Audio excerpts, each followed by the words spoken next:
যারা গত 15 বছর ব্যাংক ডাকাতি করেছে, ঋণ খেলাপি হয়েছে, যারা দ্বৈত নাগরিক, যখন আন্দোলন সংগ্রাম হয়েছিল বিদেশে গিয়ে ল্যাজ গুটিয়ে বসেছিল, তাদেরকে আপনারা বাংলাদেশের এই যে গণ অভ্যুত্থানের পরে যে নির্বাচন হয়েছে, সেই নির্বাচনে অংশগ্রহণ করার জন্য ছাত্র দলের গুন্ডামির মাধ্যমে আপনারা তাদের বৈধতা দিলেন।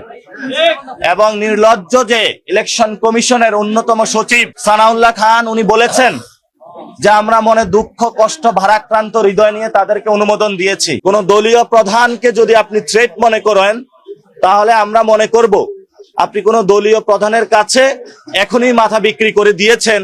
আমরা দেখব আপনার সামনে গতকালকে তারেক রহমান যে প্রতিশ্রুতি দিয়ে বেরিয়েছে, সেটা আপনি শোকজ করেন কিনা বা কোনো ব্যবস্থা নেন কিনা। যদি না নিতে পারেন, আমরা ধরে নিব যে বিএনপির কাছে ইতিমধ্যে আপনারা মাথা বিক্রি করে দিয়েছেন, বাংলাদেশে সুষ্ঠু ইলেকশন সম্ভব না।